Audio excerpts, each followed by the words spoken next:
I have 22 pairs of shoes, of which 4 are sports specific, and out of these 22, I've worn maybe 4 pairs in the past 3 months. Not because I don't like the other 18, but because I've hardly been wearing any shoes at all.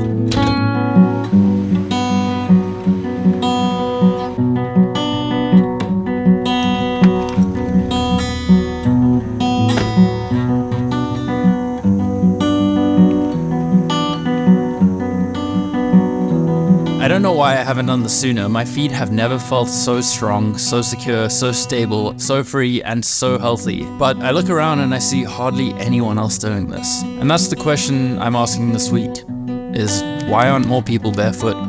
Our ancestors have been walking barefoot for millions of years and have been absolutely fine. So why is it that only in the past few thousand years have we drastically altered how our foot operates? Are shoes really that much better? And how much do shoes really help us? Let's jump into some history.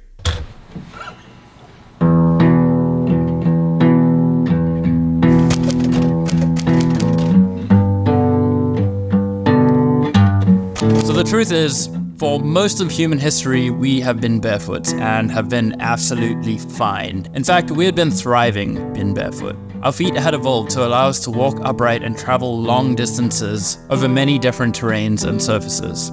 Our feet evolved with our changing lifestyles.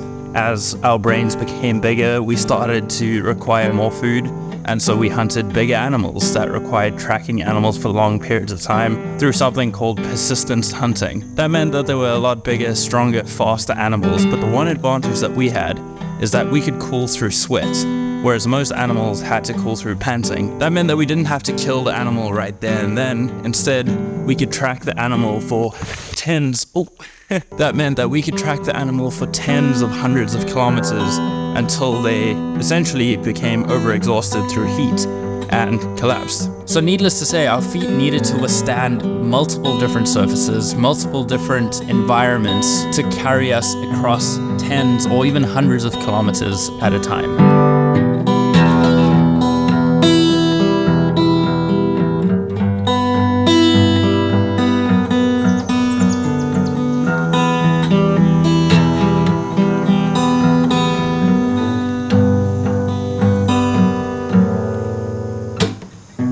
So our first piece of evidence for shoes that we can find appeared around 40,000 years ago, and this was a very simple shoe just made of leather and straw, and it was merely just to protect the foot from external damages. Around 10,000 BC, we saw the introduction of flip-flops, but not the ones you know today. It was a very similar design, but this was in the Egyptian culture, and this was made of papyrus and palm leaves. Fast forward to around 100 BC, where still most people weren't wearing shoes. It wasn't really seen as something that was necessary.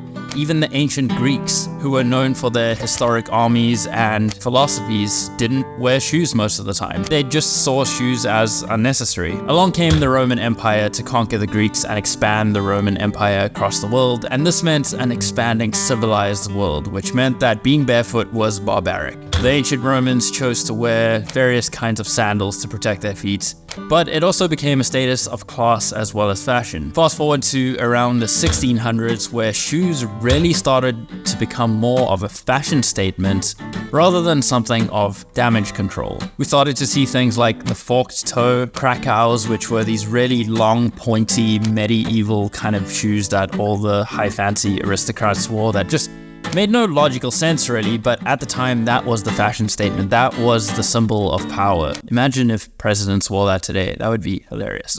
This is also around the time when we saw the introduction of the chopin. This was essentially a platform shoe that raised your foot up above the surface of the ground so you wouldn't get dirty or muddy, and still kind of to protect your feet. But once again, it was more of a fashion statement, even having heels up to 50 centimeters high, which is probably like that high.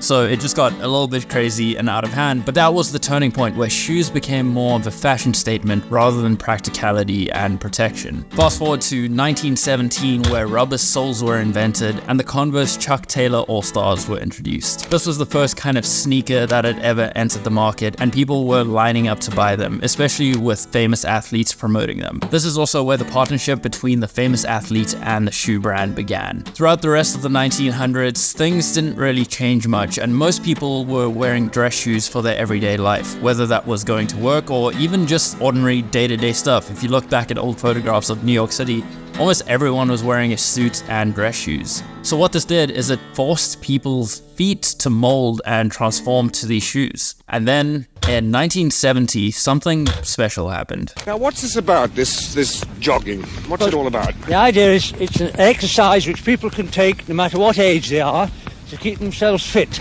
It's a well-balanced exercise worked out by an Olympic Games coach. This was the great running boom, the jogging boom, and Nike was one of the first to get in there and teach people how to run. The average person could now be an athlete just like their favorite superstars. But there was a problem.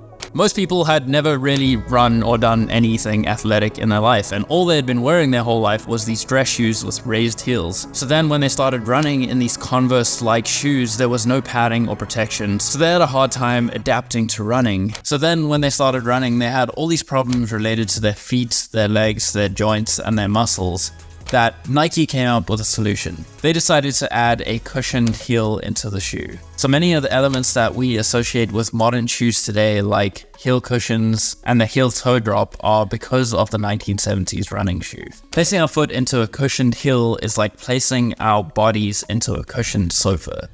We allow all our muscles to relax, to become disengaged, and to become weak and lethargic. The chronic support that we have in modern footwear is ironically making our feet even weaker. The carbon fiber plates, arch support, springs in the heel, air in the heel is all trying to mimic a very intelligent natural system that we already have. So essentially the modern shoe has stripped away all the natural movements of the foot that has evolved to be there for a very specific reason. It was to accommodate for people that had no idea how to run, really. Pair this with some famous athletes and the idea of trying to get fit and healthy again, as well as the idea of capitalism, and you have yourself some serious business.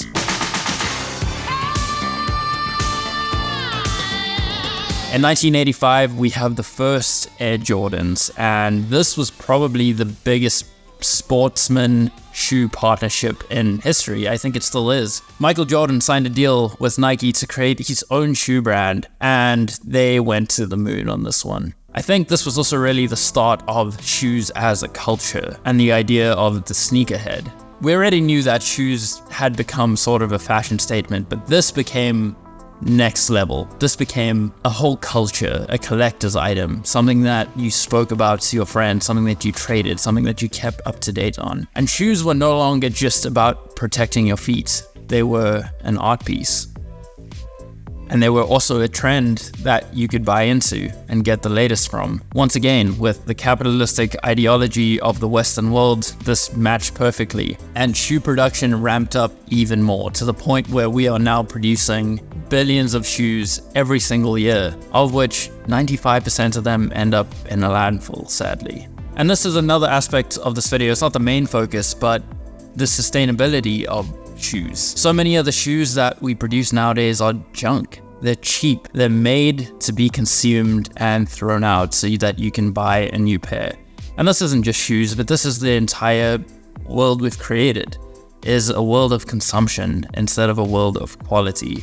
It's estimated that the average person will go through 310 pairs of shoes in their lifetime. Like I said at the beginning, I currently have 22 pairs. I would estimate that I've probably had around 50 pairs in my life already, and I'm only 27. I'm obviously a lot more aware of it now, but I can definitely see how we can move through shoes so quickly, and where does that end up? Especially since most of our shoes are made out of synthetic materials nowadays, like plastics and rubbers, which in themselves take hundreds to thousands of years to decompose. Where is that going? Where is that ending up? When it comes to my personal relationship with shoes, honestly, I've never thought about it as much as I have until this week. I guess I never really liked shoes. Whenever I could, I was barefoot, especially as a child running around in the garden or playing soccer after my soccer matches with my friends. We would always be barefoot, and it just felt so good, so freeing. So being barefoot reminds me of childhood. And then as I grew older and moved into society, it was just normal to wear shoes. I had to wear shoes when I went to school. I had to wear shoes when I went to the shopping mall, when I went out with friends, whatever it was. Shoes just became a normal part of life that I never thought about. Even when I did go running, I would go run in running shoes. When I played soccer, I would put on my soccer boots. When I went hiking, I would wear my hiking boots. And when I went skateboarding, I would wear my skateboarding shoes. I almost always had shoes on, and I never really thought about how that impacted my life until now. So 95% of the time I was disconnected to nature, disconnecting my feet from the earth below me.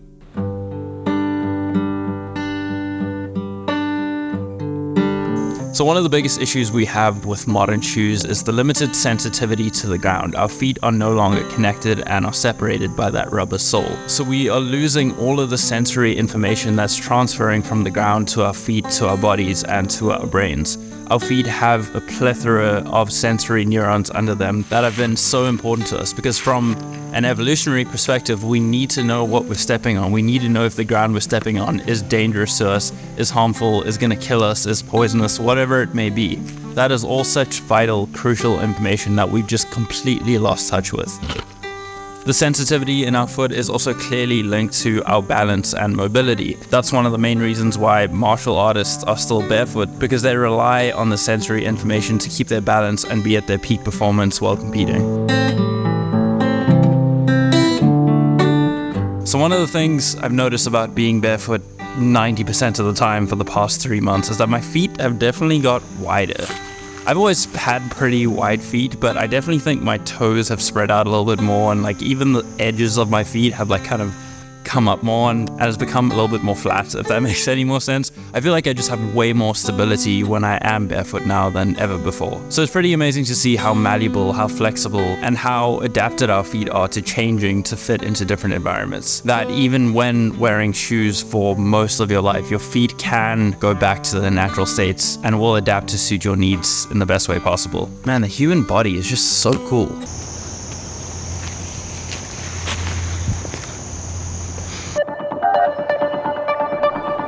So today I went to the library. Yes, you heard me correctly. I went to the library and I got this, the Foot and Ankle Source Book, written by 2 foot doctors who definitely know way more about feet than I do. But even just in the introductory paragraph, it mirrors what I've been saying throughout this video. Feet are among the most neglected and abused part of the human anatomy. It has been known for years that foot problems are associated with medical ailments such as diabetes, arthritis, and gout.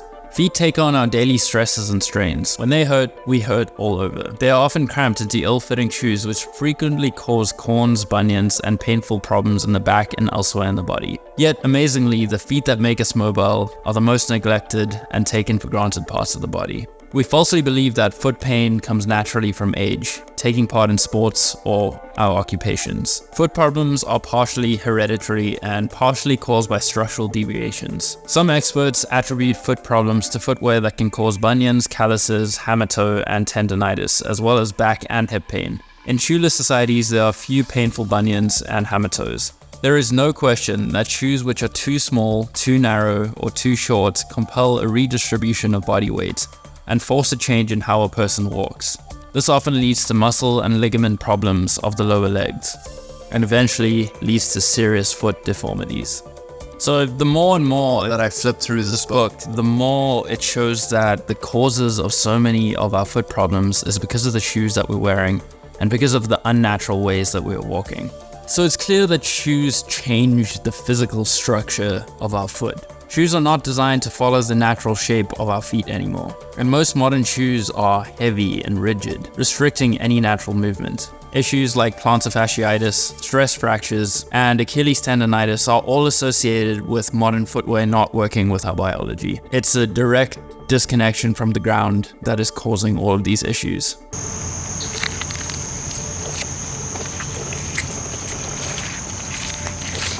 Oh, this just feels so good, squishing my feet around in mud.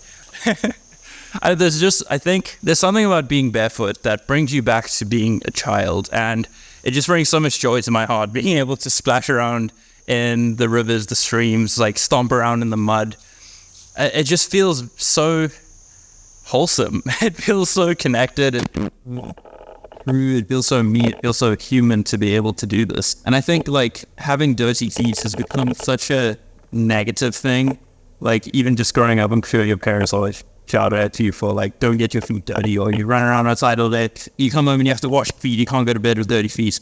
Like, oh, sure, you don't want to bring mud into your bed, but being dirty has some weird connotations to it, because natural dirt, something that's not bad for you, something that's in fact very good for you in your body, is now seen as a bad thing. And why is it bad to go splash around in the mud, get your feet dirty, and then just go home and wash it up? Not that big of a deal.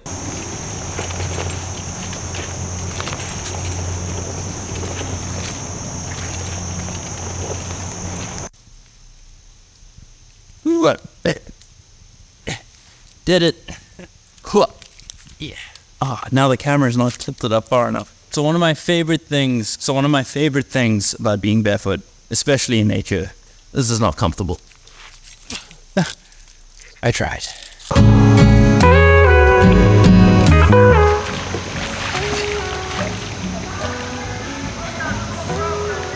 That was great. That was so good. Well, that didn't go as expected.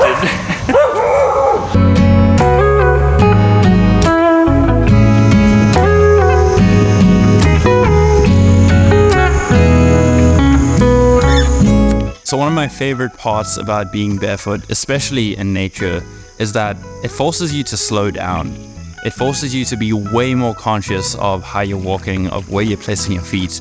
If you are walking out in the wilderness, there's a whole bunch of rocks, roots, plants with thorns on them, things that can injure you. So you have to be extra vigilant, pay extra attention, and be even more in the present moment that you might have been before. So it just adds an extra layer of consciousness, which I absolutely love about it. And not only that, but you just get to feel things more. You get to sense your environment through another part of your body, whereas before you might be completely disconnected from that. So it's an extra layer to experience nature, not just through sound, through sight, through smells, through vision, but now through touch and feel as well. And not just feel through your hands, because that's the typical way how we interact with the world, through feel. But yeah, now you get to feel through your feet. It's just a whole nother layer, just like an ogre. It has layers. Speaking of which, my feet look like an ogre right now. Dirty feet, but super happy feet. Very happy feet. Now we went from Shrek to now we're on happy feet. Just going through all the animated movies, I guess. What's next? Bigfoot? Maybe there's a reason Bigfoot is so big. What are you talking about? Also, a random side note, but what is the deal with foot fetishes? Especially in the sexual context. Like, I don't get it. Obviously, I'm doing this video, which is like studying feet. And I think feet are amazing pieces of bioengineering. It's like so incredible how it works, how the human body works. But I'm not like sexually attracted to feet. So I don't know how that happened. How did that become such a big thing in pop culture? I don't know. If you know, let me know. So one of the most common arguments against being barefoot all the time, against barefoot shoes, is that as much as we can go back to natural ways of walking barefoot, of connecting to the earth again, we aren't walking on the same ground that our ancestors were walking on. We're walking on ultra-hard materials such as concrete and asphalt. And if you live in a city, most likely you don't come across natural ground 98% of the time that you're there. So that begs the question then, do we add padding to protect our feet from this new modern ultra-hard ground that's going to be more destructive to our bodies? Or do we naturally adapt and adjust how we walk to accommodate for different grounds? We already do this so well without even thinking about it. It's a subconscious process how, depending on the kind of ground that we're walking on, we will alter our footsteps accordingly. I think the answer is the latter, but I know that it's not that simple in this modern world. So, how do we go barefoot in a world that's not really designed to be barefoot? So I think, once again, like everything, it comes down to awareness. It comes down to being conscious of every single choice, every single decision you're making in your life. And that's not easy. It takes consistent practice. It takes consistent awareness to be aware of everything you're doing all of the time. It's so easy for our brains to go into autopilot, especially when we're doing routine. We're doing things that we do every single day, but that's where the consciousness needs to come in. That's where we need to be completely in the present moment, appreciating everything we're doing and deciding for ourselves what we want to be doing in each moment instead of letting an autopilot background service take over our lives. And so answering the ultimate question of how do you be barefoot in a world that's not designed to be barefoot, it's difficult. If you work a corporate job, you can't really show up to work barefoot. If you live in a city, I mean, you can walk around barefoot. It's probably not the healthiest thing. I probably wouldn't walk around in New York City barefoot. But in saying that, there are options. And I think if you have the option not to wear shoes, then you shouldn't be wearing shoes. If you're at home, take your shoes off. If you go down to the park, take your shoes off and walk barefoot in the grass. Walk barefoot in the mud, walk barefoot in the dirt. It's going to be so good for you and your body for that brief 5 minutes of connection back to the earth. If you're going for a walk in your neighborhood, just see how it feels to walk barefoot. It's not going to be comfortable at first. You have to build up a tolerance and resistance, but I now do it almost every single day and it feels amazing. I don't want to go back to wearing shoes. I wish the world was more designed to being barefoot, but I understand this isn't the world we're living in. Ultimately, it just comes down to choosing more moments to be barefoot. If you've made it this far into the video, I assume this is something that you are interested in. Otherwise, you probably wouldn't be doing it and you would just be still wearing shoes every single day. But take it from me and my experience of wearing shoes 95% of the time to now wearing shoes maybe 20% of the time, it feels pretty amazing. And I am super happy with my decisions. And I really enjoyed making this video and exploring more about the world of shoes. And just like every other system in the Western world, it has become something of consumption, capitalism, and money, more so than what it was initially intended for. And I think that's kind of sad. And that's not really the lifestyle that I want to be buying into. If I am going to be buying a pair of shoes, I want to buy something that's of the absolute most quality that I can buy. Something that's going to last me for the rest of my life. And I think that's the most sustainable thing we can do. That's the most sustainable way to live, is to avoid consumption, consuming everything all the time. So it's switching from a mindset of consumption to a mindset of sustenance and nature, and allowing our bodies to do what we've done for millions of years. I still don't have all the answers, but it was fun to make this video and learn more and explore my feet to a level that I've never done before. I hope this video inspired you and you can get out there to show your feet to the world. Yeah. I hope all the foot fetish people don't find this video, but they probably will. But that's okay, I don't really care. You can send me money somehow, I don't know, but that would be cool.